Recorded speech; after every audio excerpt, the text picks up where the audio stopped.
gracias. Bueno, pues ya vamos en otro de los paneles que también estábamos esperando con muchísimas ganas este día. Todos han sido muy enriquecedores y muy interesantes. Este es el panel sobre justicia restaurativa.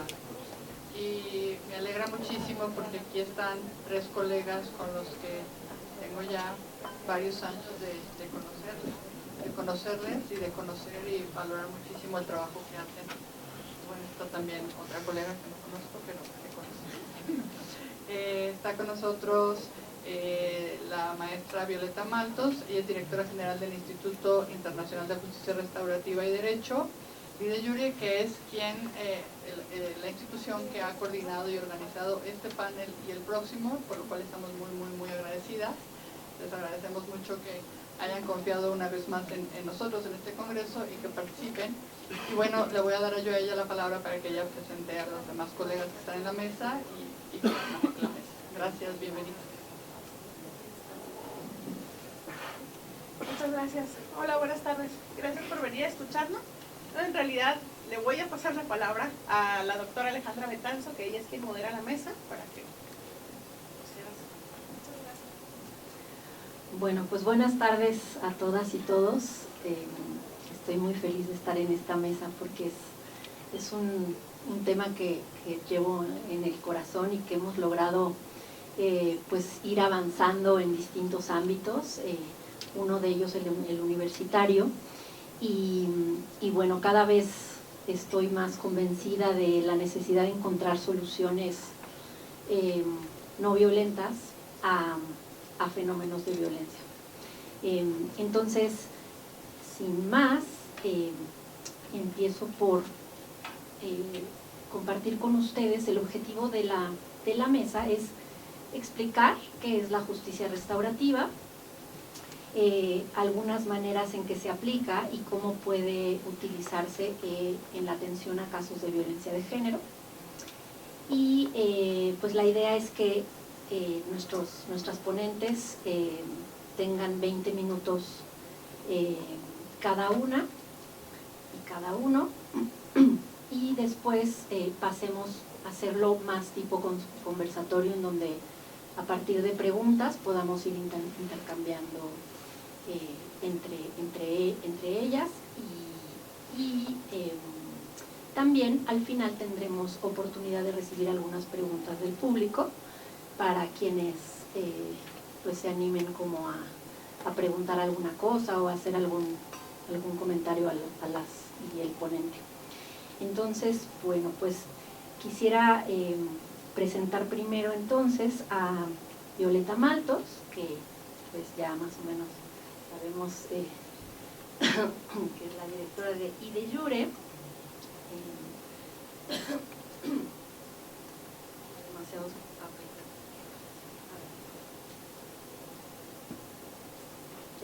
Ya comentaron la semblanza de Violeta, pero la repito para que la tengamos presente ahora que empiece su presentación. Es licenciada en Derecho y maestra en Derecho Penal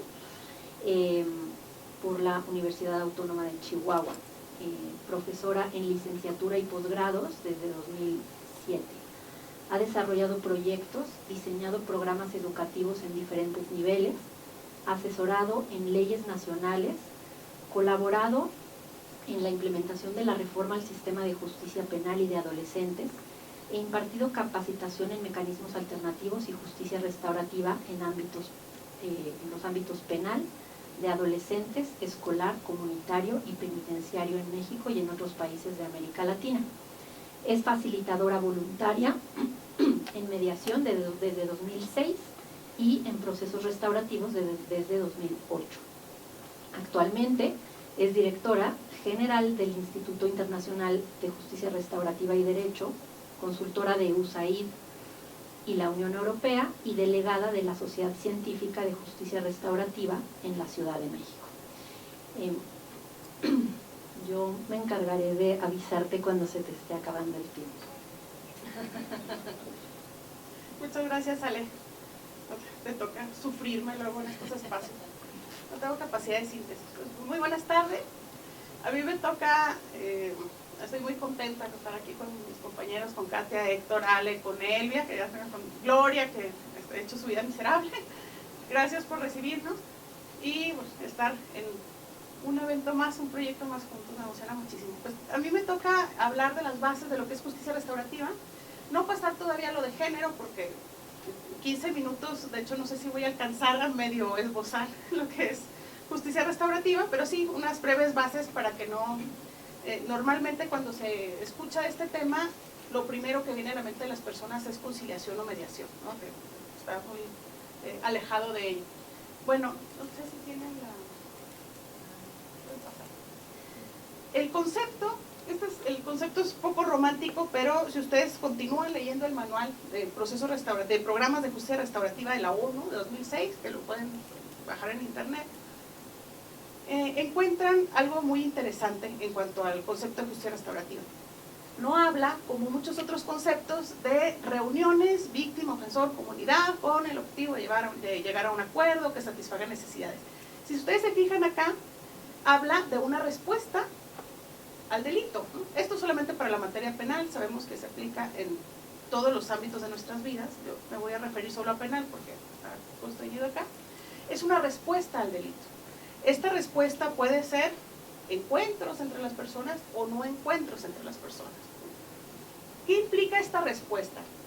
Implica identificar y cubrir necesidades, en primer lugar, de las víctimas, en un segundo momento de comunidades, tanto de apoyo, de familiares, amistades, gente querida, cercana, que le afecta cuando nos cometen un delito, o cuando alguien de nuestra familia comete un delito, afecta a nosotros.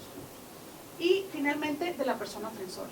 Y en cuanto a necesidades de la persona ofensora, también aquí lo que hacemos es identificar las causas del delito, para que no sea una respuesta que nada más implique una especie de tala de árbol que va a volver a crecer, sino ir hacia las raíces. Así que es algo complejo, ¿no? Porque identificar todas estas necesidades y trabajar con ellas, no, en un solo proceso a veces no se puede lograr. Pero bueno, vamos a partir. Quiero pasar esta diapositiva nada más con la idea de que justicia restaurativa no son necesariamente encuentros, víctimas, ofensores. ¿Estamos bien hasta aquí? ¿Sí? Siguiente, por favor. Pilares de la justicia restaurativa. Según Howard Serr, que encuentran ustedes algunos de sus libros aquí afuera, maravillosos, según el doctor Howard Serr, la justicia tiene 3 pilares, una justicia restaurativa. ¿Qué es lo que queremos hacer lo que tenemos que hacer para aplicar el enfoque restaurativo en cualquier espacio en el que estemos? Una ofensa ocurrida en casa, una ofensa ocurrida en la escuela, una ofensa ocurrida en nuestra oficina, una ofensa que implica una conducta que está tipificada como delito y que llega al sistema de justicia, en cualquier espacio.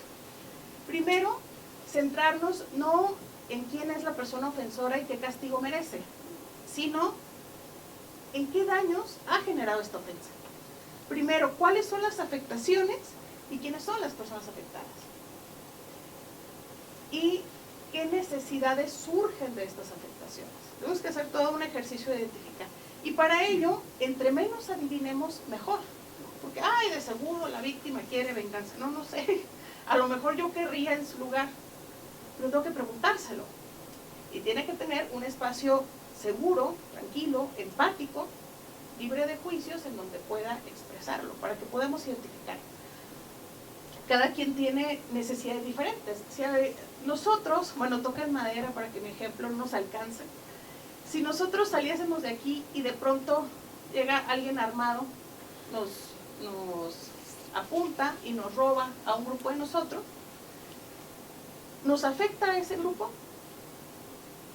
Sí, por supuesto, ¿no? Tendremos afectaciones. ¿Esas afectaciones serán las mismas? Héctor y yo tendríamos la misma afectación, ¿no? ¿Tendríamos las mismas necesidades? No. Entonces, tratar todo como tabla, aplicarle a todos lo mismo, no implica verdaderamente buscar la manera de justicia adecuada para cada uno. Entonces, lo que hace la justicia restaurativa es ver caso por caso cómo fue afectado y qué necesidades le surgen para que sobre esas necesidades sea nuestra acción. ¿Qué más busca la justicia restaurativa? Segundo, obligaciones. Genera responsabilidad activa. y no a través del castigo o de las sanciones, que es la respuesta tradicional en una cultura como la nuestra, sino a través de, primero, comprensión del daño causado. Tengo que escuchar a la otra persona, tengo que saber en qué consistieron esas afectaciones para que yo pueda reflexionar sobre ellas. Y segundo, hacer enmiendas. Todo esto gira sobre la base de la empatía. Tercero, participación. Involucrar a todas las personas posibles. Entre más limitemos quién toma las decisiones, menos restaurativos estamos siendo. Entre más voces, participaciones y poder de decisión brindemos, estamos siendo mucho más restaurativos. En cada caso, obviamente se adapta esto para poder ir haciendo esta toma de decisiones. La siguiente, por favor. Las prácticas restaurativas, que las va a explicar Héctor más adelante, hay muchas formas de intervenir. Cuando hay una afectación, en el caso de la ponencia mía, cuando se comete un delito, puede ser que se envíe para un proceso de encuentro o puede ser, como van a ver con Héctor, como todo esto es voluntario, se revisa el caso, puede ser que trabajemos nada más en lo individual. Ustedes pueden encontrar de Wachtel, del IRP, en internet para leer el artículo donde él profundiza sobre ello. Cada círculo naranja pertenece a una de las personas que tomamos como participantes de la justicia restaurativa. Abajo, vamos a perdonarles esa traducción de delincuente, estigmatizante, pero quitando la etiqueta, la persona que cometió el delito o la ofensa. Podemos trabajar solamente con ella. Arriba, círculo naranja, solamente con las víctimas. Arriba a la derecha, el otro círculo naranja, solamente con comunidades de apoyo, familias, padres, madres. Les voy a dar un ejemplo. Claro, el trabajo de justicia restaurativa implica seguir los principios que vimos atrás. No cualquier programa es de justicia restaurativa. No es que el nombre, como se ha vuelto popular, ya todo le pone. Pero les doy un ejemplo de víctima. ¿Se acuerdan, quienes son de aquí, Ciudad de México, del sismo del 19 de septiembre de 2017? No podemos olvidarlo, ¿verdad? Bueno, el sismo trajo muchas consecuencias diversas para cada una de las personas que vivimos acá, para quienes viven en otros lados, son nuestros familiares, amigos, etc. Hubo una institución en específico, el Secretario Ejecutivo del Sistema Nacional de Seguridad Pública, que fue muy cuidadoso. Es un edificio de 14 pisos ahí en Polanco, donde se sintió horrible el sismo. Fue evacuado y fue muy cuidadoso el secretario anterior en que se hicieran 3 dictámenes para ver si el edificio era seguro antes de que la gente volviera. La gente vuelve una semana después, sin saber que se habían hecho 3 dictámenes, con miedo, espantada todavía, un montón de afectaciones, y empezó a haber muchos conflictos entre ellos, faltas, etc. Una de las personas que dirigía un área, Kareli Villanueva, ella sabe facilitar círculos porque hizo ese trabajo previamente en Chihuahua, dijo, ¿sabes qué? Tenemos que hacer una intervención de justicia restaurativa, le dice al secretario, ¿no? Sí, pues hazla, ¿no? No, pues vamos, porque tú eres el secretario. Y entonces empiezan, piso por piso, a hacer unos círculos muy rápidos, con 2 preguntas, porque estamos hablando de 300 personas. Con 2 preguntas. Uno, ¿cómo te afectó el sismo? ¿Cómo lo viviste? Y entonces ahí cada quien se entera de que el compañero del escritorio de allá no tiene casa. Con razón este cuate ha venido 3 días con la misma ropa, o sea, no tiene casa. Y que a este de acá no encuentran a alguien de su familia, y que a este de acá perdió otra cosa, otros bienes, etcétera. O sea, cada quien va viendo también agradecimientos de que, ay, aquella persona me salvó, me llevó, me tranquilizó, etcétera. Y segundo, ¿qué podemos hacer para ayudarnos unos a otros a estar mejor? A sanar, ¿no? Y entonces cada quien fue dando opciones. Y al día siguiente, pues ya se pusieron de acuerdo para llevarle comida al que no tenía casa, para ayudarle a donarle alguna ropa, etcétera, ayudarse entre todos.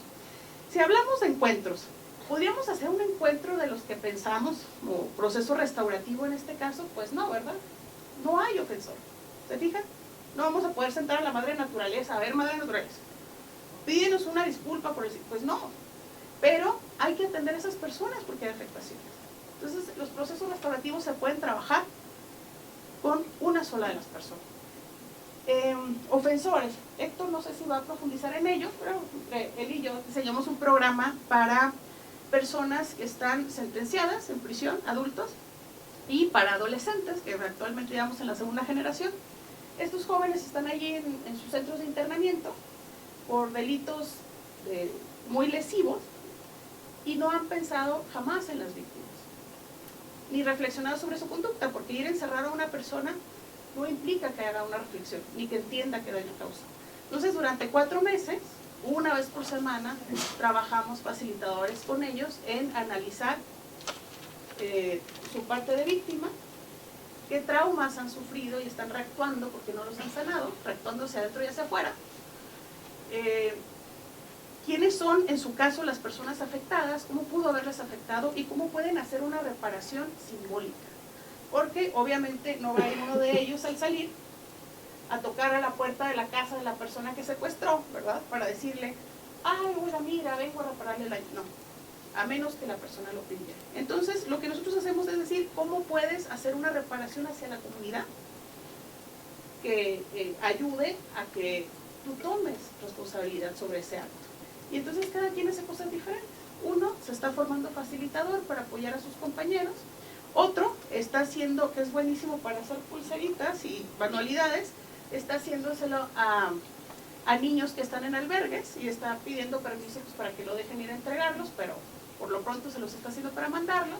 Entonces, cada quien hace cosas distintas por los demás. Entonces, esa es una manera de trabajar. ¿Qué otra manera de trabajar? Juntar dos. Reuniones o comunicación indirecta entre víctimas y ofensores, para hablar sobre el delito, sus consecuencias y la reparación. Entre ofensores y sus comunidades de apoyo, sus familias, que también se ven muy afectadas cuando alguien de nuestra familia comete un delito, familias y víctimas, o bien todos juntos, como en los círculos, que mis compañeros van a ahondar un poco sobre ello. Pero la idea que yo quiero dejarles es, la justicia restaurativa se puede trabajar de muchas maneras. Y por supuesto, tiene que hablarse sobre afectaciones, responsabilidades, daños, seguir los pilares de la justicia restaurativa que vimos, porque de pronto, con esto que les decía que se ha puesto de moda, hoy llegó ahí alguien y me dice, tengo un programa de justicia restaurativa padrísimo con adolescentes, y ahí voy yo toda emocionada, le metiche, ¿no? A ver, les voy a visitar, y llego y me los encuentro jugando básquet. Y yo, no, pues qué padre. ¿Y qué más hacen?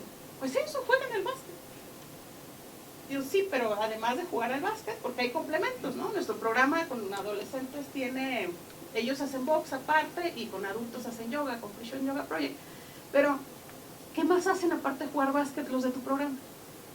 Eso, juegan básquet y se restauran con el deporte y el ejercicio. No, eso es un programa de deporte.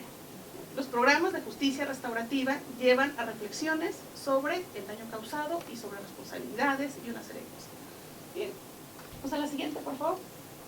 ¿Cómo podemos aplicar justicia restaurativa? Y sobre todo, para concluir, cuando hablamos de violencia de género, que más adelante espero en la discusión se pueda tocar con mayor detalle, luego se cree, no, la justicia restaurativa no se puede aplicar ahí, pero porque lo confundimos con conciliación y mediación. ¿Cómo podemos aplicar justicia restaurativa? Hay dos maneras, he tratado de englobarlo de dos formas. Uno, intervenciones para realizar un proceso restaurativo. Y esas las hacemos facilitadores capacitados para ello, ¿no? Y aquí veo a varias que ya saben que esas capacitaciones no terminan nunca, ¿no? Hasta el último día de su vida sigue aprendiendo a ser facilitado. Bien, ¿cómo podemos intervenir? Con modelos de encuentro o comunicación indirecta, que los voy a explicar esto, o con programas individuales como el que les platiqué de los adolescentes. Otra manera de intervenir o de aplicar, tomar una decisión con enfoque restaurativo. A veces lo menos restaurativo que uno puede hacer es juntar a la gente. Entonces esta persona me está diciendo, yo no quiero verlo, yo solo quiero que ya no se me acerque, que esto cese, que a mí me paguen todo lo que perdí. Les voy a ir a juntar nomás porque yo quiero que se junten y se pidan una disculpa porque yo siento que eso es restaurativo. No, ahí estoy cumpliendo agendas o necesidades personales o de la institución, no de la gente. ¿Qué puedo hacer entonces? Tomar una decisión con enfoque restaurativo. A veces, hasta dictar una sentencia puede tener un enfoque restaurativo. Bueno, en adultos es complicado porque es A o B, ¿no? En adolescentes hay una variedad de medidas de sanción que se pueden emplear para que haya una conciencia. Hay maneras de hacerlo. Hasta el servicio comunitario, que lo solemos ver tan restaurativo, puede ser punitivo si no tiene enfoque restaurativo, si no tiene que ver con la causa del delito. Si el chamaco fue y robó a su vecino adulto mayor, y yo lo mando en el servicio comunitario que barra los parques a las 7 de la mañana los domingos, ¿estoy siendo restaurativo? Pues no, porque va a estar con una carota barriendo el parque en la mañana, maldita vida, nadie me entiende. Pero si lo mando con la supervisión adecuada y con los convenios adecuados y cuidando todo lo demás, ¿verdad? No lo bruto. Si lo mando a una casa de cuidados de personas adultas mayores, a que les lea un día a la semana y conviva con ellos, y se dé cuenta, claro, con la supervisión adecuada, por supuesto, y se dé cuenta de cómo se siente una persona adulta mayor, de cuando empiezan a fallar sus funciones, a sentirse, a que les dejen de visitar y tal, ¿podrá sentir mayor empatía por su víctima aunque no hable con ella? Sí. Entonces, de cualquier espacio, y con esto voy a cerrar esperando que después tenga oportunidad de ampliarme, desde cualquier espacio en el que ustedes estén, y espero ya el siguiente año sacamos un material justo para aplicar esto, la toma de decisiones con enfoque restaurativo, paso por paso, para que ayuden, pueden aplicar estas decisiones con sus hijos o hijas en casa, en la escuela, con sus alumnos y alumnas, en los trabajos, con las personas que están a su cargo, en el sistema de justicia, si son ministerios públicos, jueces, juezas, en una universidad, si son docentes o directivos. En cualquier espacio se puede, y ustedes seguramente lo saben mejor que yo, en todos es muy, muy necesario, más ahorita como estamos. Muchas gracias, perdónale por colgarme. El maestro Héctor Alejandro Valle, que es asesor y facilitador en materia de justicia restaurativa, ha sido docente en diversas instituciones y es coordinador del colectivo Diálogos Restaurativos. También una presentación de 15 minutos. Muchas gracias. Como ya le avanzaste, Violeta, con lo mío, entonces voy más rápido y eso es una ventaja. Buenas tardes, yo vengo de una ciudad que se llama Oaxaca y hoy en el vuelo venía yo pensando en una idea que hace mucho tiempo me ronda en la cabeza, que es que todos merecemos ser restaurados o restauradas, todas merecemos ser restauradas, y eso es una idea que viene dándome muchas vueltas en la cabeza, porque creo que vivimos creo que la forma en que está confeccionada nuestra comunidad es una forma que permite que los daños sean muy profundos en las estructuras individuales de cada persona. Si nos ponemos a pensar un poquito, una de las peores cosas que tenemos es la forma en que atendemos la vulnerabilidad de las personas. Cada una de nosotras, cuando nos hemos sentido vulnerables, ¿cuáles son las respuestas a nuestra vulnerabilidad? Sobre todo en esta época de esta sociedad de la información, esta sociedad de la comunicación, de la rapidez, ¿sí? Donde todo es tan rápido. De repente estaba yo platicando con una amiga y resulta que se separó de su pareja, algo tan sencillo como eso, pero que nos deja en una vulnerabilidad muy grande. Y se separa de su pareja y dice, es que ya quiero dejar de sufrir. Y digo, ¿cuánto tiempo llevas que te separaste? Dice, ya llevo 2 semanas y no dejo de sufrir. 2 semanas, o sea, 2 semanas es nada. Estamos hablando que los duelos duran de 6 meses a 1 año, a 2 años, sin ser considerados patológicos o sin ser considerados difíciles de superar. Y queremos que las personas, las víctimas, superen las cosas en 1 semana, en 2 días. Y me encanta cuando llegan a psicoterapia, también soy psicoterapeuta, cuando llegan a psicoterapia y me dicen, haz lo que tengas que hacer, pero que esto termine ya. No, pues tampoco es magia, ¿no? O sea, no puedo agarrar y tocarlos con una varita mágica y que esto deje de doler.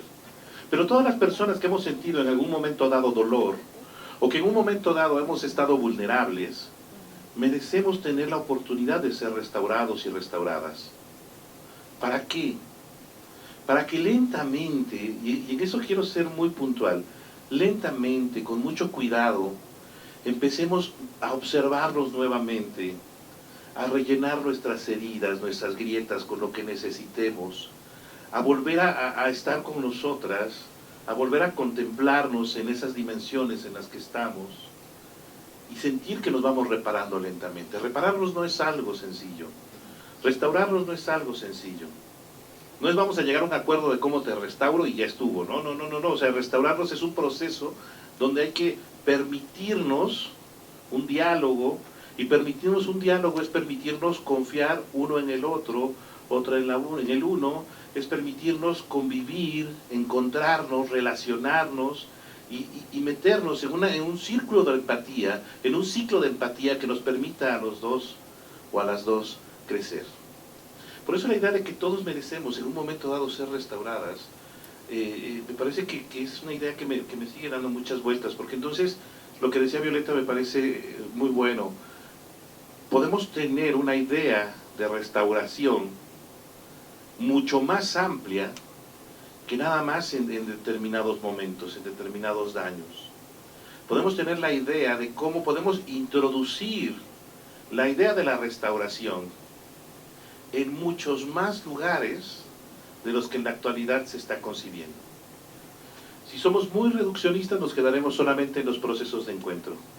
Pero si vamos más allá, vamos a encontrar muchísimos lugares donde podemos restaurar. Y eso creo que es un poquito la intención de ir caminando con esto.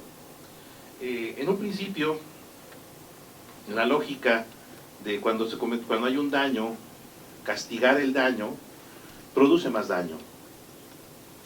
Daño más daño es todavía doble de daño. No hay una lógica clara para detener el daño. O sea, si tú me causas daño, alguien viene y te causa daño a ti, y entonces los dos estamos dañados. ¿Y qué hacemos ahora con ese daño, con esa vulnerabilidad a la que nos vemos expuestas? ¿Quién tiene una respuesta? ¿Sí? ¿Qué hacemos ahora con ese daño? Es un daño doble. Ahí es donde tiene que existir una posibilidad de restauración. Si nosotros seguimos la lógica diferente y ante el daño restauramos, se puede reducir el daño o se puede llegar a la reparación. En algunas circunstancias la reparación no puede ser total, pero puede haber una restauración parcial. ¿Sí? Si nosotros vamos a los museos, vamos a encontrar obras que lograron ser restauradas parcialmente, no totalmente, porque a veces no podemos dejar nuestras ruinas, no podemos dejarlas como eran hace siglos, pero sí que nos dejen una idea clara de qué fue lo que estaba ahí sustentado. Por eso hablamos de restauración. No nada más es una reparación para que vuelva a funcionar, no. Sobre todo en México, que somos re buenas para reparar con cinta adhesiva todo lo que se nos presente, ¿verdad? No, también tenemos que ir más allá de poner solamente cinta a las cosas y empezar a profundizar en la restauración. Cuando empezamos a entender esto, la restauración, entonces vamos a entender primero los procesos, ¿sí? Los procesos de justicia restaurativa. Que me gusta pensar en los procesos, generalmente vamos a encontrar procesos muy exclusivos como los diálogos víctima-ofensor, los diálogos restaurativos, que es un modelo donde solamente incluimos a la víctima, al ofensor y una persona facilitadora experta que permita escuchar las historias y construir juntos, ¿sí? Una historia diferente, un acuerdo, y que les permita llegar a una reparación. El segundo modelo, que es muy bonito y que también podemos usar muchísimo, son las conferencias, ya sean con guión o sin guión. Y las conferencias invitan ahora a lo que, como nos decía Violeta, a los grupos de apoyo, familiares o comunidad interesada en lo que acaba de ocurrir, en el delito que acaba de ocurrir, y estas comunidades apoyan para que la reparación no sea solamente a la persona, sino también sea una reparación comunitaria. Porque tenemos que entender que el acto violento, el delito, el acto violento es sistémico. No solamente daña a una persona, no solamente daña a su grupo inmediato, daña a la comunidad. Y tenemos que reconocer el daño de la comunidad. Si no, seguimos haciendo lo de siempre, ¿no? Estamos pensando que no nos pasa nada, que la violencia no nos ha tocado, que la violencia no nos ha alcanzado, pero llegas a tu casa y pones 3 veces llave, le pones el pasaporte, prendes las cámaras, la alarma si puedes, y sueltas a los perros, ¿no? O sea, pero de verdad no te ha pasado nada con la violencia, ¿verdad? Tú estás muy tranquilo en tu casa. Entonces, reconocer cómo el daño está presente en nuestras comunidades. Para eso, en estos procesos, se incluyen a representantes comunitarios que pueden tener injerencia para hablar sobre cómo se debe reparar el daño a la víctima por parte del ofensor y también a la comunidad. Y el tercer modelo, que es un modelo que a mí me gusta mucho y que profundizará más en él, creo, Katia, es el modelo de círculos de paz, o los círculos de reparación del daño. Y en los círculos, la ventaja es que se puede invitar a todas las personas interesadas para que puedan compartirnos, para que tengan un lugar seguro donde puedan hablar. La definición que más me gusta de círculos es un lugar seguro para poder contar historias. Porque todos y todas somos historias. Y tenemos miles de historias que contar. Y tenemos tantas historias que compartir, pero hay veces no tenemos a quién compartírselas. Y aquí están en nuestra cabeza dando vueltas y vueltas nuestras historias.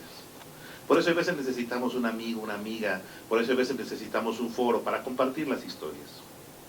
Me parece que los círculos nos permiten eso, no solamente caminar hacia la reparación, sino también encontrar las historias de otras personas que nos ayuden a construir una comunidad mucho más fuerte, una comunidad mucho más segura, a encontrarnos en los ojos de las otras personas, a encontrarnos en las historias de las otras personas y a partir de eso, ayudarnos mutuamente con la confianza a crecer, a reparar los daños. Y se dan cuenta, esos procesos son completamente restaurativos y son los procesos que siempre vamos a utilizar. Algunas características que tenemos que tener siempre presentes para que sea un proceso restaurativo es que tiene que haber una evaluación del caso, ¿sí? Y una preparación exhaustiva. No llevamos a las personas al encuentro, así de que llegan esta mañana y, en la tarde hacemos el encuentro sin broncas. No. Tiene que haber una preparación. Y esa preparación puede ser 1, 2, 3, 10, 15, 20, las veces necesarias para que tanto la persona que sufrió el daño como que la que lo ejecutó estén preparados para reunirse. Hay protocolos completos para poder hacer estas preparaciones. No es algo que nos sacamos de la manga o inventamos la semana pasada, no. Tenemos que cubrir ciertos requisitos para poder llevar a cabo los encuentros. Si las personas no llegan a estar preparadas para el encuentro, no hacemos el encuentro. No vamos a arriesgar ni a las víctimas ni a las personas ofensoras. Si nos damos cuenta, tiene que haber cosas como que la víctima se reconozca a sí misma como víctima, o sea, reconozca que le han causado daño. O que la víctima no esté justificando a los ofensores. Muchas veces las víctimas están justificando a los ofensores, diciéndonos que es que estaba tomado. No es así, quién sabe qué le pasó ese día. No, a ver, necesitamos que las personas víctimas reconozcan el daño que les han causado y reconozcan su vulnerabilidad. Y necesitamos que las personas ofensoras reconozcan que han causado daño y la magnitud de ese daño que causaron. Porque de repente es muy fácil, como me decía en algún lugar, es que yo robo, pero les robo a las grandes empresas, entonces nadie sufre por eso, ¿verdad? No hay problema. O sí es cierto, ¿no? Me meto en sentido contrario, pero nada más una cuadra, o sea, tampoco es para tanto, ¿no? No hagamos un escándalo por estas cosas tan sencillas. No son como esos verdaderos delitos, ¿no? Persigan a los verdaderos delincuentes, ¿no? A ver, vámonos con calma. Necesitamos tener un reconocimiento de qué es lo que no fue correcto hacer en esa conducta. Y entonces podemos pensar en una situación de encuentro. La participación en los procesos siempre será voluntaria. Nunca vamos a obligar a las personas a participar en un proceso restaurativo. Se crea un espacio seguro para el encuentro, un espacio seguro para la persona que ha sido víctima o que ha sufrido el daño y un espacio seguro para la persona que ha ejercido el daño. Se construye un espacio para que cada participante cuente su historia y un espacio que permita la empatía, que permita entendernos, que permita comprender por qué dices lo que dices, por qué haces lo que haces, pero que pueda yo sintonizarme emocionalmente en dónde estabas. Porque muchas veces lo que hacemos, incluso como facilitadoras, es que no nos podemos sintonizar con lo que está sucediendo, con el evento que está sucediendo. Queremos estar atrás nosotros, fuera, y que el evento suceda lejos de nosotros. Sin darnos cuenta que desde hace muchos años, analizando la cibernética de segundo orden, no podemos estar fuera del suceso que observamos. El facilitador, al estar presente en los procesos, es parte del proceso y carga con una responsabilidad muy, muy grande. Por eso el facilitador o la facilitadora tiene que estar muy bien entrenada, muy bien sensibilizada. es muy importante saber que todas y todos los que estamos sentados en ese círculo, en ese proceso conjunto, vamos a tomar las decisiones en conjunto. No va a recaer solamente sobre una persona, sino el diálogo procurará construir una razón dialógica, una razón, ¿sí? Una verdad que se construya, una historia que se construya a partir de ese diálogo y de esa conjugación de historias. Por otro lado, tendremos los programas. Los programas son utilizar el punto de vista restaurativo para desarrollar temas específicos o para lograr cosas específicas. Por ejemplo, un programa que les comentaba Violeta sobre las personas privadas de la libertad. El objetivo tiene que ser que estas personas conozcan o tengan un repertorio de conductas diferentes, que no reaccionen solamente con conductas violentas, sino que puedan integrar en su identidad un repertorio de conductas diferentes. Esto quiere decir que migren su identidad de esa parte violenta a un lugar no violento.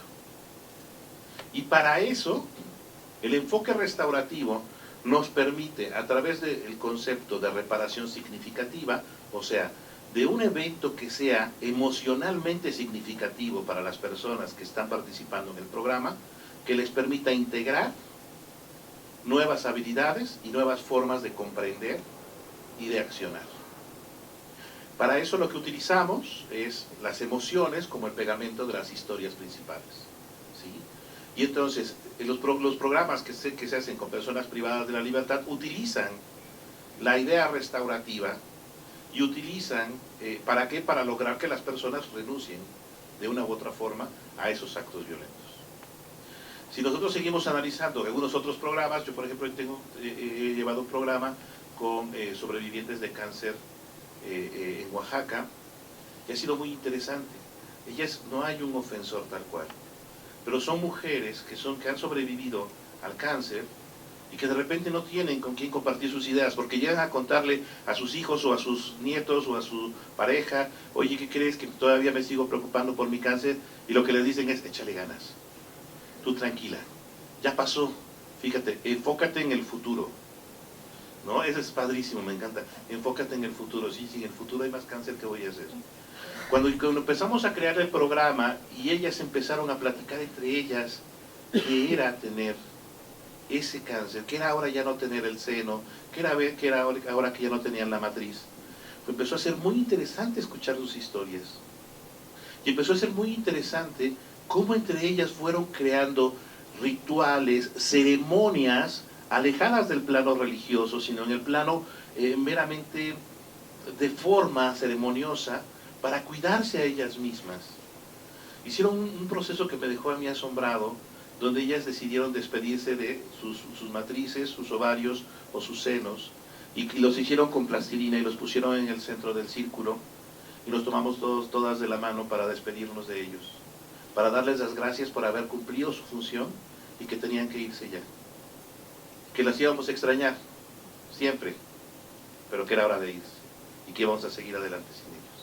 Y fue un proceso muy, muy, muy bonito, impresionante, que yo no tengo la habilidad de comprenderlo porque no tengo senos y no tengo matriz, pero que pude ayudar a facilitarlo.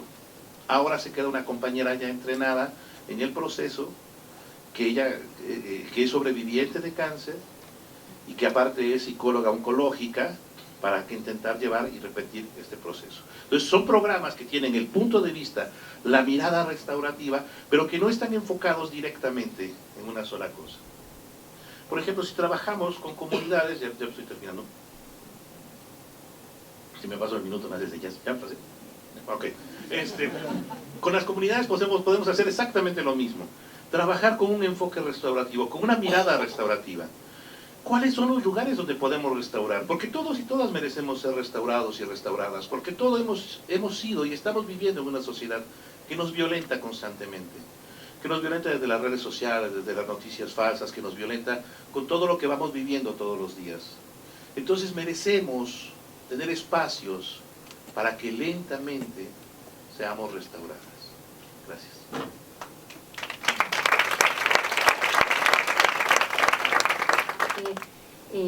Del proceso que requiere sanar, que requiere lo que se necesita para que las personas podamos ser restauradas. Y habló un poco del espectro de posibilidades de procesos que se pueden seguir, desde los más exclusivos, es decir, donde solamente pueden participar como la persona que recibió la violencia y la persona que la ejerció, pero también otras posibilidades de incluir a la comunidad como responsable y víctima indirecta también de situaciones específicas de violencia. Nos mencionó algo que ya Katia en lo que Katia va a abundar, sobre los círculos de paz como un espacio seguro para contar historias, y también una posibilidad para construir comunidad, para fortalecer los lazos y acordarnos de la interdependencia que existe entre las personas que formamos una comunidad. También habló como de las condiciones que son necesarias para que se puedan llevar a cabo procesos restaurativos, como puede ser la importancia de la preparación, el darle un lugar suficiente a preparar a las personas que van a participar en el proceso, y algo fundamental que es el reconocimiento de lo que no fue correcto hacer, el reconocimiento del daño causado por todas las personas que lo llevan a cabo. Habló de la voluntariedad, de la necesidad de crear un espacio seguro que permita la empatía y que dé lugar al entendimiento mutuo, la importancia de tomar decisiones en conjunto en esos procesos. No es una sola persona la que decide qué se va a hacer, y la posibilidad de generar, diseñar programas restaurativos. Nos dio un ejemplo como el de personas privadas de la libertad.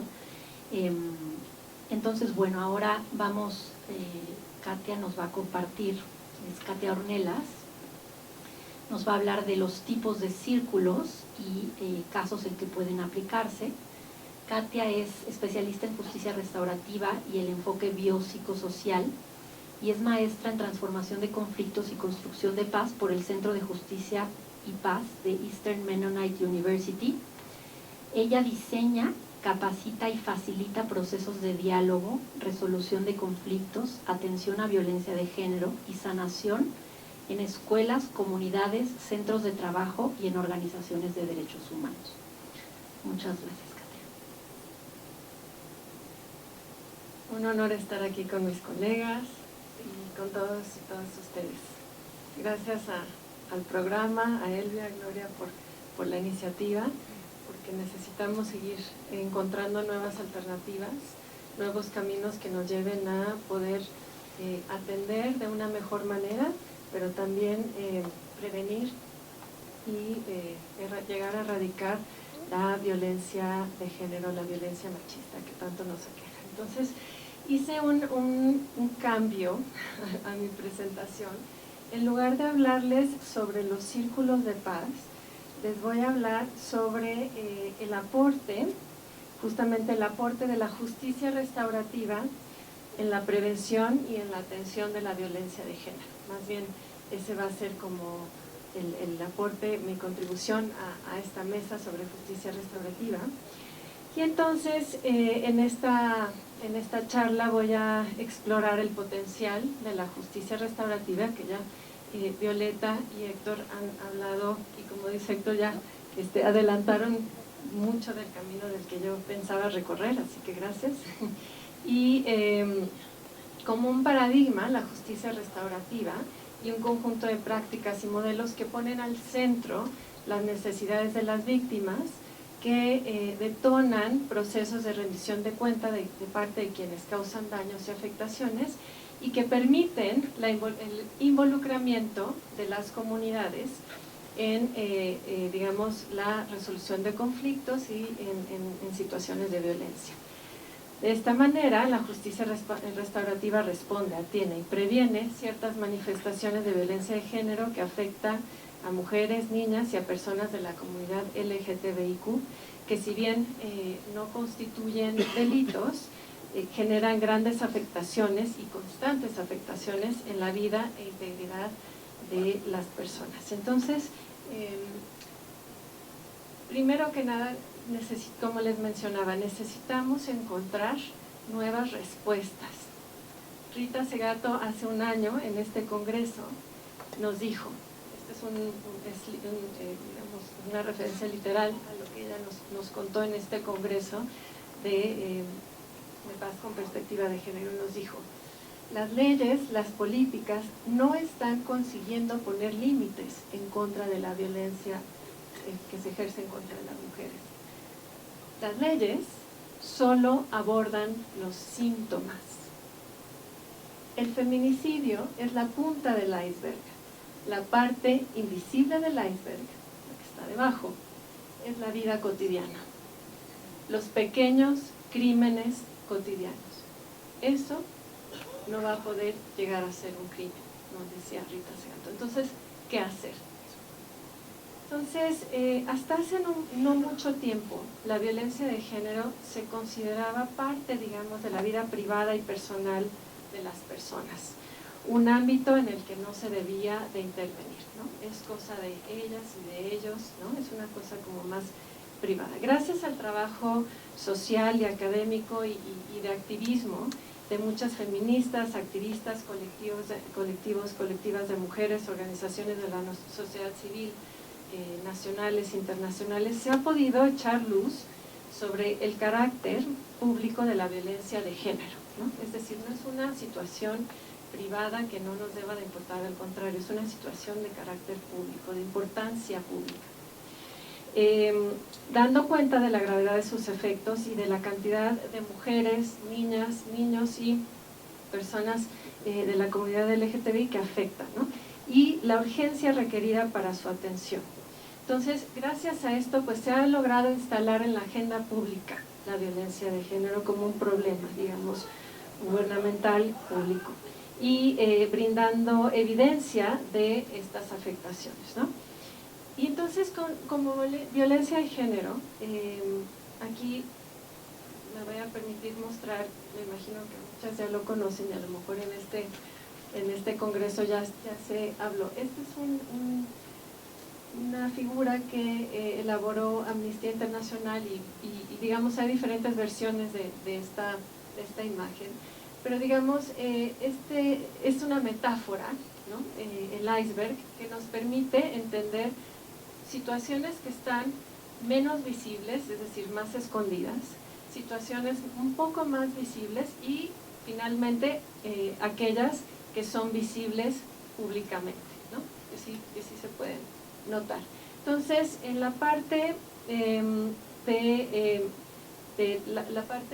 es muy importante esta metáfora porque nos permite, nos muestra que las afectaciones más graves, digamos las muestras más graves de afectaciones de violencia de género, tienen sustento, es decir, tienen una base en distintas formas más sutiles, invisibilizadas, ¿no? Y que además están más aceptadas.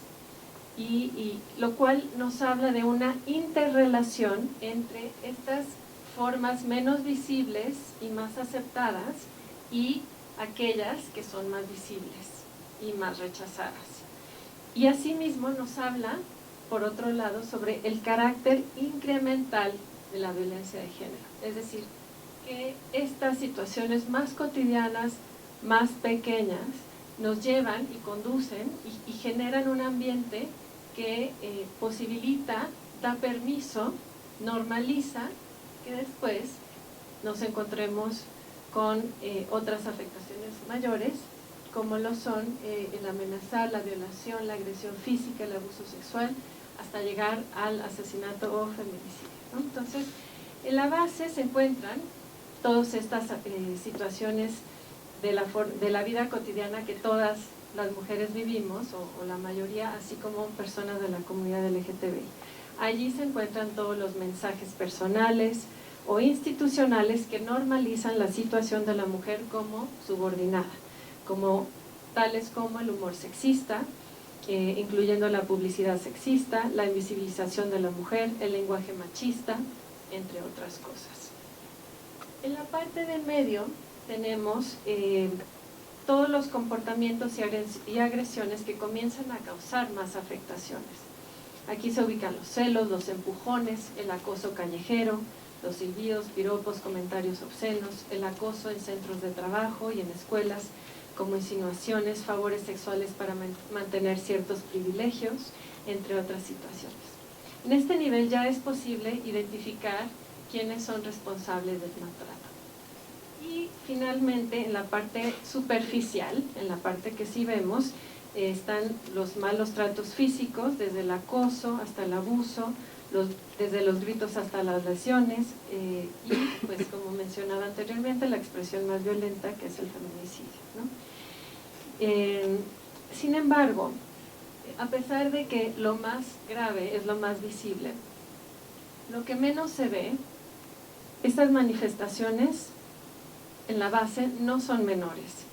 Al estar culturalmente aceptadas, son justamente las que crean el clima cotidiano necesario para otros tipos de violencia. Están interrelacionadas. Estas pequeñas permiten que nazcan y surjan las otras. Un hombre o una persona, digamos, que ejerza violencia machista, no de un día a otro, hay muchos casos que sí, pero en muchas otras situaciones, no de un día a otro, mata a una mujer o a una persona por motivos de violencia de género, sino que poco a poco, ¿no? Y los violentómetros nos ayudan a eso también, a entender cómo esto va incrementando. Dado que están en la base y no son menores, necesitarían tener toda nuestra atención, ¿cierto? Si esto es lo que permite el ambiente y que, digamos, normaliza y acepta, ¿no? Desde el humor sexista, digamos, este ambiente, es lo que tendría, digamos, que tener toda nuestra atención. Estas situaciones pues se llevan a cabo en centros de trabajo, en centros educativos, desde preescolar hasta centros de posgrado, en organizaciones de derechos humanos, organizaciones civiles, en la calle, en los hogares, en fin. Estas manifestaciones del iceberg se encuentran presentes, digamos, en todos estos lugares. Ahora bien, la siguiente, por favor. Y bueno, sobre todo, digamos, algo muy importante es que esta situación de la normalización, como es cotidiana, es la que hace y permite que se dé la cosificación del cuerpo, de los sentimientos de las mujeres, ¿no?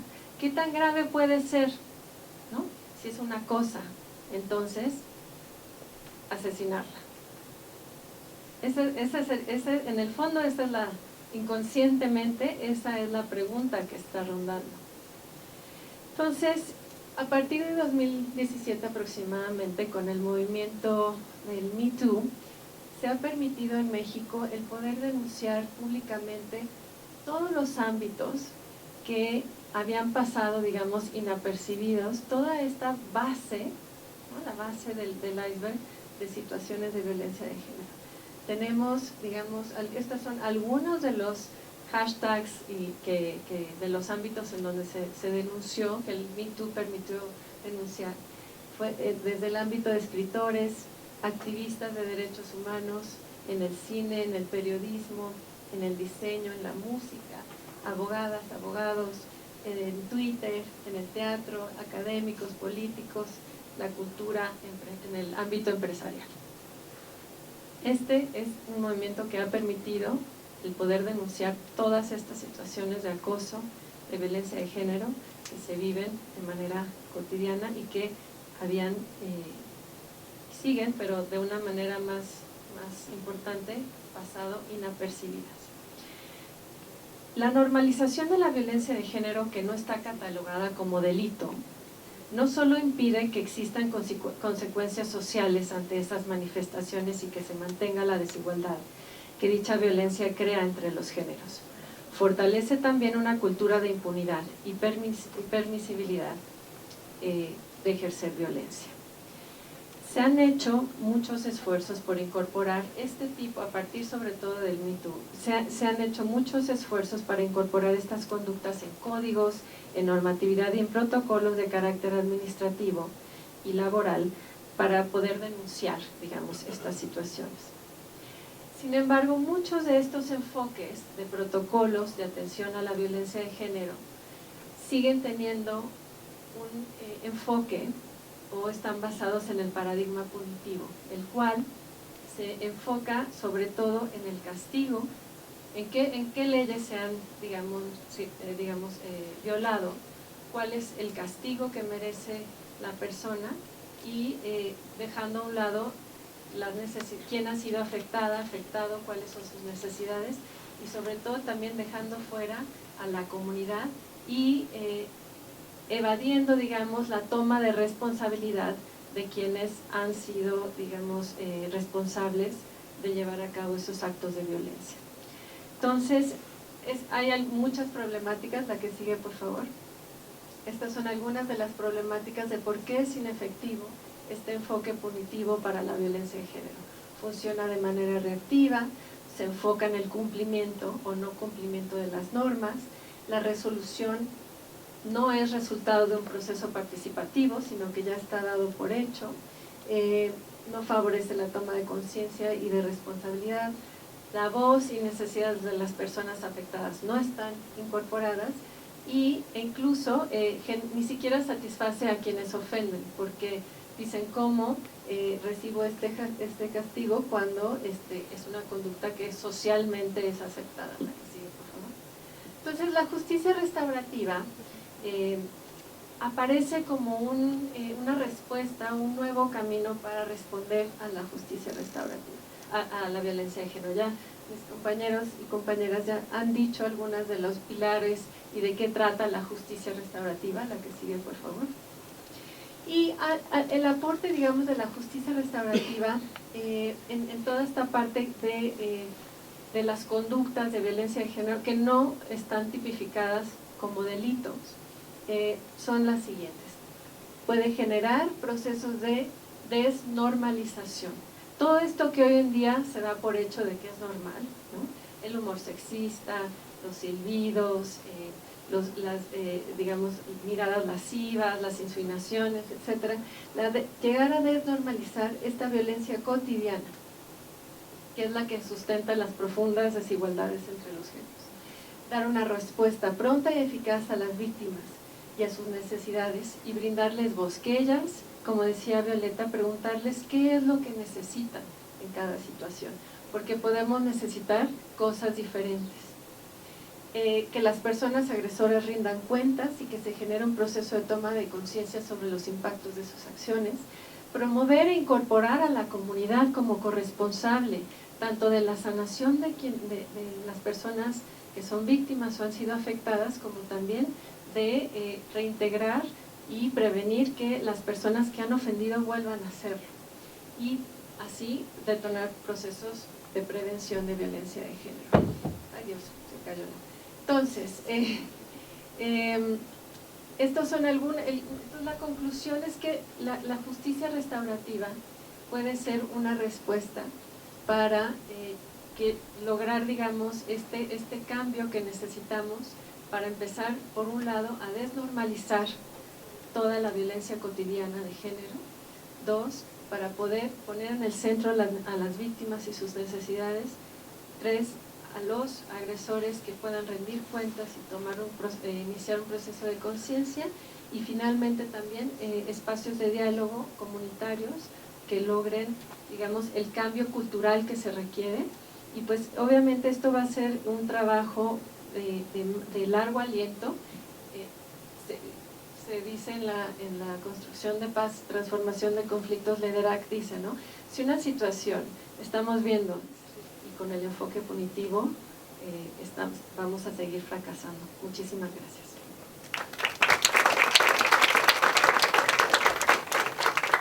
Muchas gracias, Katia. Pues creo que muy complementarias las tres ponencias. Todas las preguntas que les iba yo a hacer, pues ahorita ya las contestó Katia. Pues el aporte de la justicia restaurativa en la prevención y atención a casos de violencia de género, y explorar un poco más el potencial que tiene la justicia restaurativa en atender afectaciones que no tienen esa como visibilidad como la que tiene, por ejemplo, una conducta que puede configurar un delito, ¿no?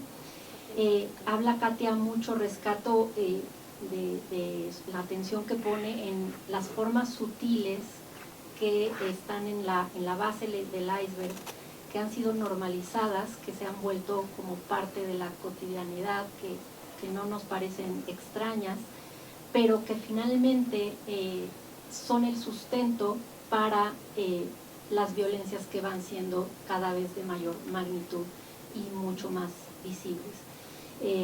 Me llama mucho la atención esto que dice Katia, en la medida en que seguimos de esta manera sutil cosificando el cuerpo y las emociones de personas, pues en este caso de mujeres, pero personas que pertenecen a colectivos, al colectivo de LGTB, o que simplemente no entran dentro de lo que el discurso de género o patriarcal define como debe de ser, ¿no?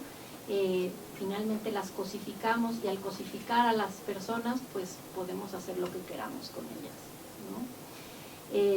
Eso es impactante. Y bueno, habla de cómo, pues, yo me uno a la celebración de movimientos como el Me Too, que visibiliza y que desnormaliza de alguna manera, pone la atención sobre pues, lo que no es normal, lo que estamos todos empezando a darnos cuenta que no es normal y que genera un daño, pero pone un poco, plantea la efectividad, pone en cuestión la efectividad que puedan tener estos movimientos y estas acciones pues más de tipo violento o disruptivo, que en un momento dado, y esto lo agrego yo, pues genera más polarización, más defensividad, más reactividad y pues más violencia, ¿no?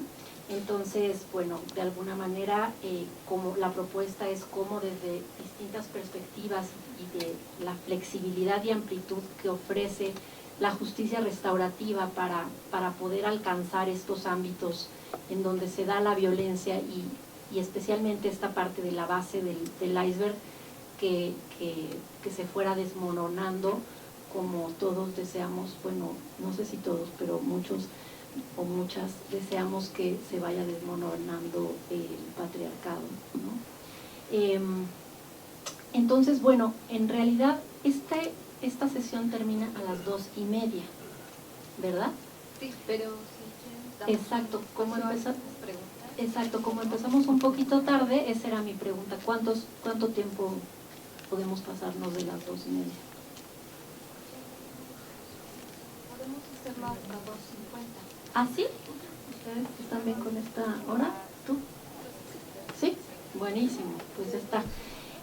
Entonces, no sé si alguien quisiera intervenir. Íbamos a pasar papelitos, pero igual mejor directamente, ¿no? ¿Sí? A ver, allá atrás, por favor, muchas gracias. Hola, buenas tardes. Soy Mariana Dobernik, estoy en la Procuraduría de Derechos Universitarios aquí en la Universidad Iberoamericana. Y bueno, me gustó muchísimo la mesa, les quiero agradecer que hayan venido para compartir únicamente este año. Bueno, la universidad tiene el protocolo de actuación en casos de violencia de género y tenemos un comité que atiende los casos de violencia de género. Este año ya tuvimos 2 casos que se trataron de solucionar a través de mediación, de justicia restaurativa, y creemos que parte importante de este tipo de mesas es precisamente llenarnos de sabiduría para llevar más casos, o tratar de resolver más casos a través de esta forma, porque sí comparto con ustedes que es una alternativa ideal para muchos casos, no solamente para la víctima, sino para el agresor también entender o reintentar por qué está causando esta violencia. Y bueno, la experiencia que tuvimos este año creo que fue muy gratificante y teníamos la intención de seguir y continuar han dicho, pero bueno, quería nada más complementar lo que había dicho al final Katia, y bueno, pues darles las gracias que estén aquí con nosotros y nos hayan compartido sus experiencias. Muchas gracias.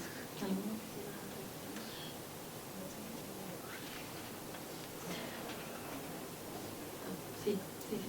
Ok, mientras sale alguna otra pregunta, yo tengo algunas otras que podrían ayudar como a dejar mayor claridad sobre lo que es la justicia restaurativa, y quisiera, pues si hacemos una ronda muy rápido, o las que quieran comentar sobre, al final, ¿cuál es la diferencia entre mediación y justicia restaurativa, y por qué la mediación no es recomendable para casos de violencia de género y la justicia restaurativa sí?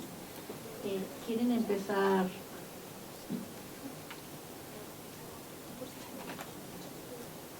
Sí, creo que es un punto importante de aclarar. Los mecanismos alternativos de solución de controversias en materia penal tienen su fundamento constitucional en el artículo 17, y hay toda una ley nacional ya publicada desde el 29 de diciembre de 2014 que los regula. Habla de conciliación, habla de mediación y habla de un modelo de justicia restaurativa que es la junta restaurativa. ¿En qué casos se puede aplicar cada uno? Más o menos, ¿cuál es la metodología de cada uno? Eso lo expresa el modelo homologado de unidades de atención temprana y mecanismos alternativos de solución de controversias. Ustedes pueden bajar desde la página del Secretario Ejecutivo del Sistema Nacional de Seguridad Pública. Cada mecanismo tiene su guía metodológica. Ahora, encontramos que la Ley General de Acceso de las Mujeres a una Vida Libre de Violencia, y seguramente las especialistas de la mesa final, que tienen una experiencia maravillosa en ese sentido, lo podrán expresar mejor que yo. El artículo 8º, fracción 4ª, si mal no recuerdo, no recomienda procesos de conciliación o mediación en casos de violencia familiar, ¿no? Y sobre todo casos de violencia familiar, hablamos donde hay una asimetría de poder en razón del género. ¿Por qué? La conciliación, según el procedimiento escrito en el modelo homologado, que está ajustado a la Ley Nacional de Mecanismos, es un procedimiento en el que no se trabaja con las emociones de las personas, no se trabaja en construir comunicación para evitar conflictos futuros, porque lo utilizamos con personas que no se conocen o que no se van a seguir viendo, ¿no? Las regulaciones en otros países son distintas, tienen figuras con nombres similares y que tienen metodologías diferentes. Yo hablo exclusivamente de la materia penal y de México. Se puede hacer sugerencias por parte de la persona conciliadora. Son casos en los que, como no se profundiza tanto en las emociones y las afectaciones, se recomiendan para situaciones que son, o delitos que son meramente patrimoniales, ¿no? Ahora, la mediación, también conforme a la ley, ustedes ven el 22 de la Ley Nacional de Mecanismos, parece un manual, usted escribe ahí el procedimiento, habla de verificar las pretensiones de ambas partes. En un proceso restaurativo nosotros no verificamos pretensiones de ambas partes. ¿Por qué en mediación está regulado así? Ahí está el modelo homologado también. La mediación la utilizamos, hay varios modelos de mediación, estoy hablando de lo que está consagrado en la ley. La mediación la utilizamos para conflictos co-construidos, es decir, que estas dos personas o más que tenemos en nuestra mesa de mediación han contribuido para tener la bola de nieve como la tienen. A lo mejor mi vecino empezó a dejar su carro en donde yo me estaciono, él empezó, pero yo fui la que fui y le ponchó la llanta porque ya estaba harta de decirle, luego él me gritó, y luego los dos ahí yo le quebré un vidrio de su casa. Bueno, pues me van a llevar a mí por daños. Se pueden querellar contra mí por daños. Pero ese conflicto, ¿quién lo construyó?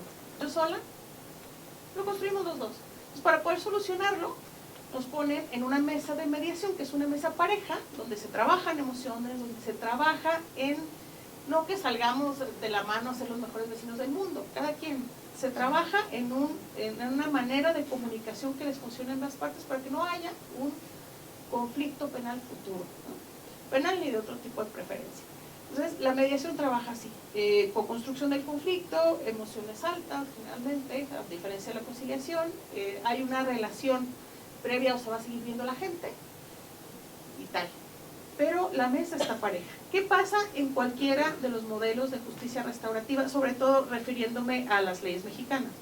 La junta restaurativa en adultos que es la que está regulada en la Ley Nacional de Mecanismos, y la reunión víctima-persona-adolescente, junta restaurativa y círculos en la Ley Nacional del Sistema Integral de Justicia Penal para Adolescentes, en la alta ley de adolescentes o mercado todo el tiempo. Parten de la disparidad. Tiene que trabajarse forzosamente, a diferencia de mediación y conciliación, que se sugiere, ¿no? Sesiones de preparación en donde trabajemos con la responsabilidad de esta persona ofensora. Si la persona nos dice yo no fui, o admite que lo hizo, pero le parece algo muy simple, no tiene, dice pues ay, bueno, le voy a pedir perdón ahí por si quiere, nomás para salir de la bronca, pero yo aquí no debería de estar. ¿Lo voy a poner enfrente de la víctima para que me la revictimice? Pues no. Trabajamos con la persona ofensora, trabajamos con la víctima para ver si es su deseo encontrarse, para ver qué necesidades tiene y si esas necesidades les puede satisfacer un encuentro. Entonces, estas metodologías están basadas en hablar de la afectación primero, pero partiendo no de la coconstrucción, sino de que una persona o más afectaron a otra y estas van a reparar esta otra. Entonces, en la violencia de género, ya Katia lo explicó con bastante amplitud, muy bien. En la violencia de género nosotros podemos encontrar, la violencia de género puede estar,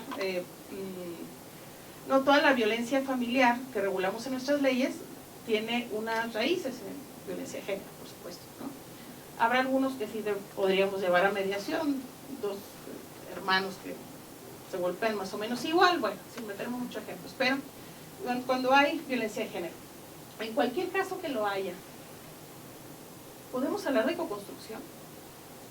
¿Va a estar pareja la mesa? Desde que nacimos nosotras no está pareja, desde antes de que naciéramos nosotras no lo está. Entonces podemos encontrar casos desafortunadísimos donde hacen estos procesos y por eso entiendo y coincido en que conciliación y mediación no deben ser aplicados aquí. Sí, un proceso restaurativo, donde haya una preparación forzosa, donde nos lo estemos poniendo en distinto espacio, ¿no? Y no llegar a cosas verdaderamente revictimizantes como sentar en una mesa pareja a una víctima con su ofensor, cuando muchas de las mujeres víctimas de violencia de género, incluso, ya dejen ustedes lo que implica el estigma social de salirte o desobedecer los mandatos del orden social de género, la propia jueza interna.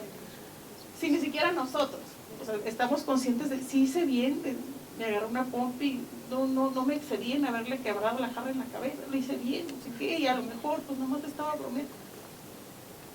Mucho menos ir a llevar un proceso donde a nosotros nos van a poner en una situación en la que pareciera que contribuimos a llegar a algo a lo que no contribuimos a llegar. Esa es mi aclaración. Muchas gracias. Héctor, ¿quisieras comentar, o Katia, respecto sobre este tema? ¿No?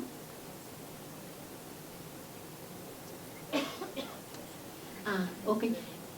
Antes de pasar a ese tema, quisiera nada más como poner alguito más sobre este mismo tema para que acabe como de quedar claro. Me gustaría saber si pudieran comentar cualquiera de los tres, compartir con todos nosotros que, si entiendo bien, entonces es requisito que la persona ofensora reconozca haber realizado la conducta para que entre en un proceso de justicia restaurativa. Si la persona dice, bueno, es que yo no quería causar daño, sí hice lo que hice, pero lo que dice ella, pero mi intención no era causar daño, ahí, ¿qué podrían comentar al respecto?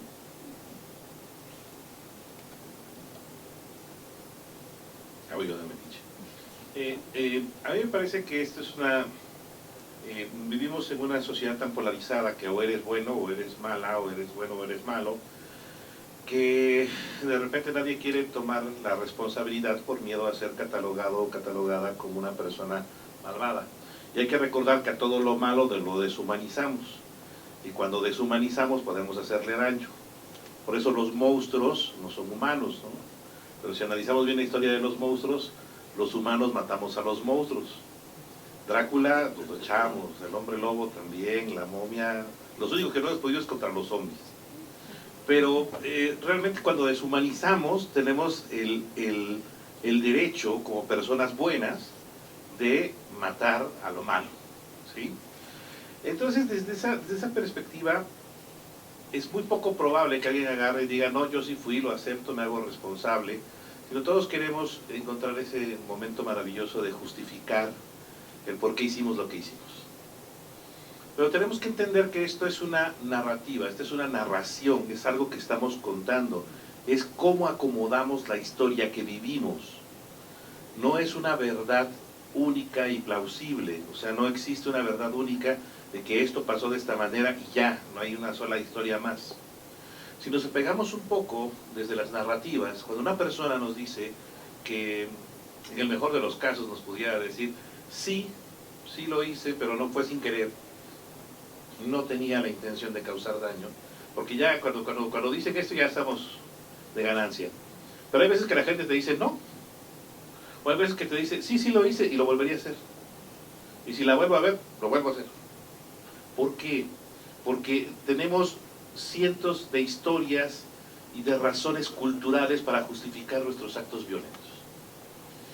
A mí me gusta mucho entrar siempre desestabilizando las historias.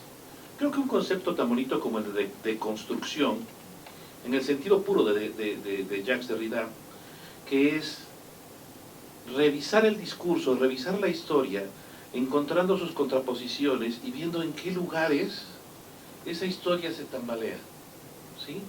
No le decimos o no confrontamos a la persona, que si hiciste daño, ándale, acepta. No, sino simplemente con auténtica curiosidad, con una curiosidad muy sana, es explorar en la persona de dónde surge esa justificación, ¿sí? ¿De dónde surgen esa necesidad de justificarse? ¿De dónde surge este discurso tan estructurado que le permite mantenerse entera, estructurada, que le permite mantenerse aquí firme, ¿no? Porque esa historia, esa narrativa le permite decir, no, sí lo hice, pero mira, pues, si analizamos las consecuencias, lo hice porque A produce B y entonces B me llevó a hacer esto.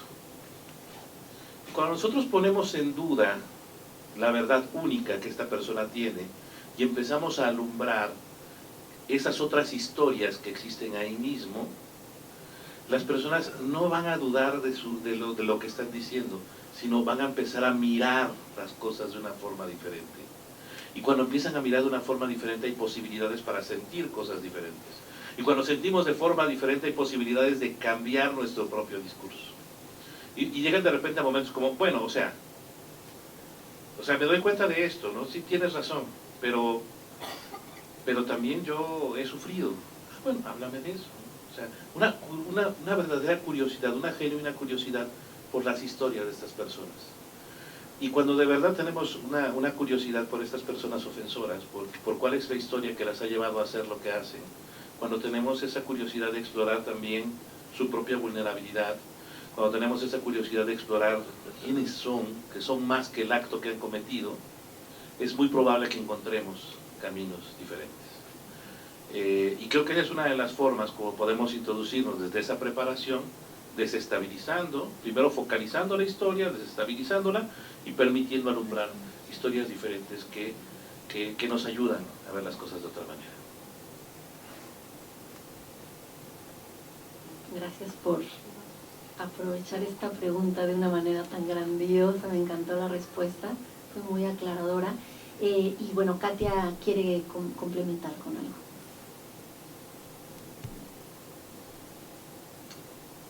La justicia restaurativa, a pesar de que hay definiciones, de que hay conceptos, etc., es una manera muy, digamos, parte de nuestra forma más auténtica de reaccionar cuando hay problemas, conflictos o violencia. Es esta forma, digamos, de cuando una niña y un niño, o niñas, niños, se pelean, la pregunta es, ¿qué pasó? Nuestra reacción, ¿no? ¿Por qué lo hiciste? Le preguntamos a quién es responsable, no, es que ella me pegó, o él me pegó. Ah, sí, ¿por qué lo hiciste? No, es que había agarrado mi juguete sin mi permiso, yo le había dicho que no.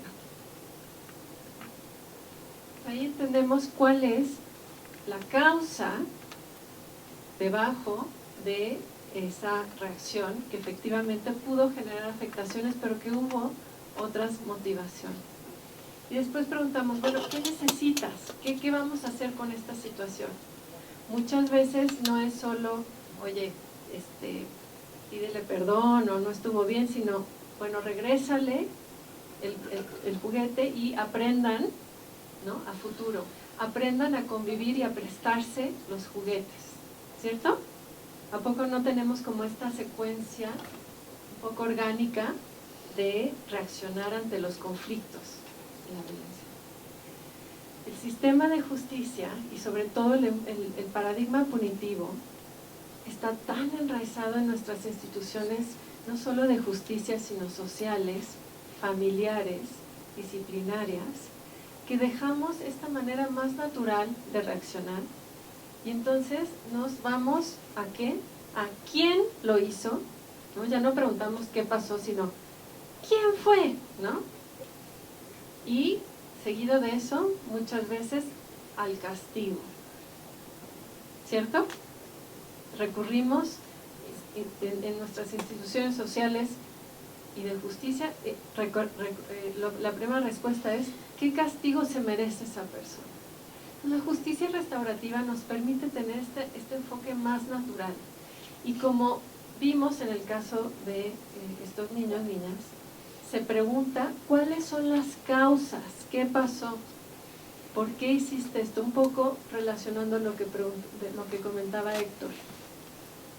¿Qué narrativas, qué historias de vida, qué experiencias te llevaron a hacer esto? Hay que tomar en cuenta todo eso, no para justificar, no para que no haya consecuencias, sino para entender y poner atención que esa persona necesita justamente una atención y un proceso de reeducación para, a pesar de su historia, no cometer actos que afecten la vida y la integridad física, emocional, psicológica de las personas.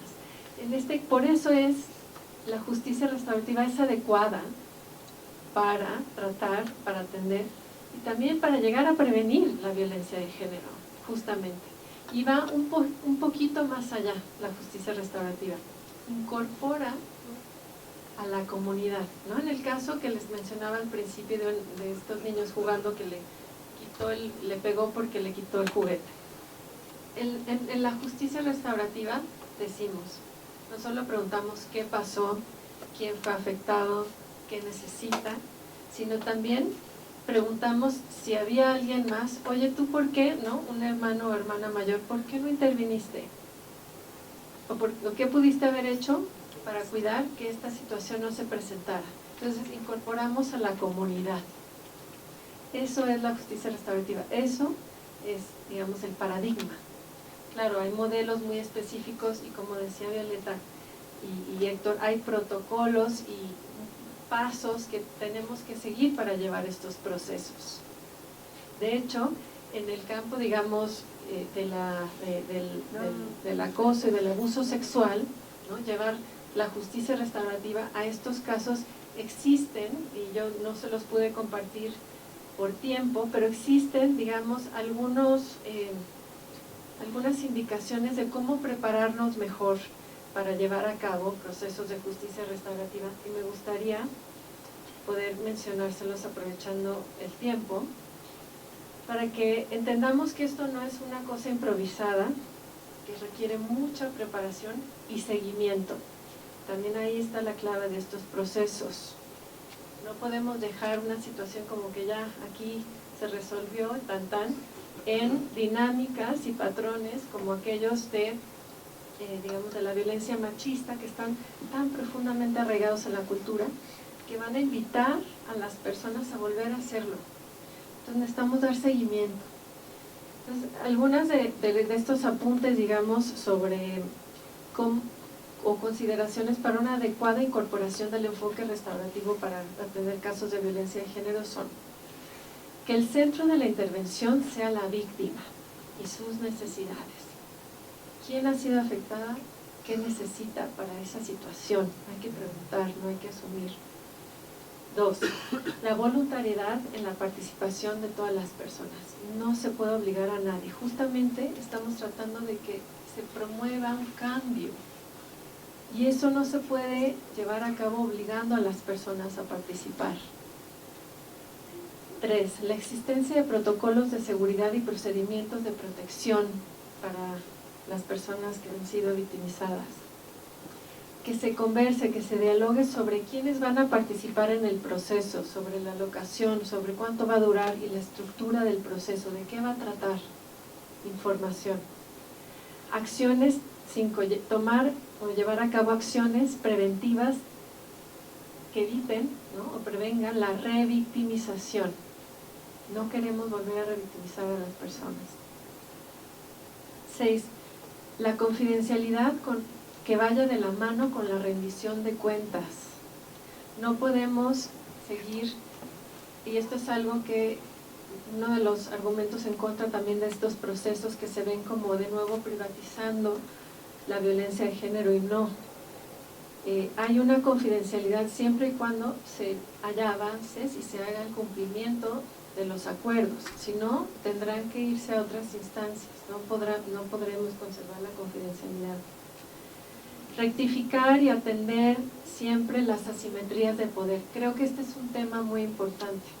Si bien en la naturaleza de los procesos restaurativos están diseñados para que podamos atender las asimetrías, las diferencias de poder que mencionaba Violeta, tenemos que hacer cosas para que esa asimetría de poder, ¿no?, esa jerarquía de poder no, aplaste a quien tiene menos poder o tuvo menos poder. Necesitamos todo el tiempo estar haciendo cosas para balancear un poco el terreno en el proceso. Eso es muy importante. Quizás es un reto. Discutir los parámetros de la reparación. ¿Qué se va a reparar? ¿Cómo? ¿Qué se va a restaurar? Como decía Héctor.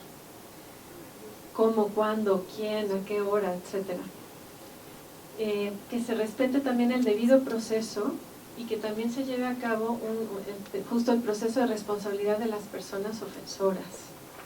No podemos aquí ya dar por hecho cosas, se tiene que respetar el debido proceso. La justicia restaurativa no va en contra del debido proceso. El involucramiento, la participación, el protagonismo individual y colectivo. Esto es muy importante. La justicia restaurativa se trata sobre todo de personas, no de qué leyes se violaron, qué delito es, qué falta administrativa es qué afectaciones son, quiénes han sido afectados, quiénes van a participar en resolver esta situación. Y 2 últimos puntos: tener mucha claridad respecto de la, interfaz o seguimiento con otros sistemas, instituciones, procesos de justicia, administrativos, laborales.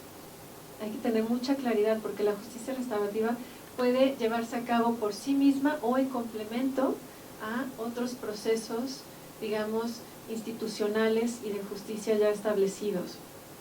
Y finalmente, tener la capacidad, los sistemas y los procesos para monitorear el cumplimiento de los acuerdos y de los cambios y una evaluación de cómo vamos. Sin esto, estos son, lecciones aprendidas de la práctica que nos dicen, hay que hacerlo, la justicia restaurativa, de esta manera podemos asegurar que realmente se cumpla lo que queremos hacer y que sea una mejor respuesta que la que da el enfoque político. Muchas gracias, Katia. Con esto terminamos. Simplemente celebrar que hayan estado 3 visiones tan complementarias que nos hayan podido dar un panorama tan completo de lo que es la justicia restaurativa y cómo se puede aplicar para atender y prevenir la violencia de género. Y pues muchas gracias por su participación.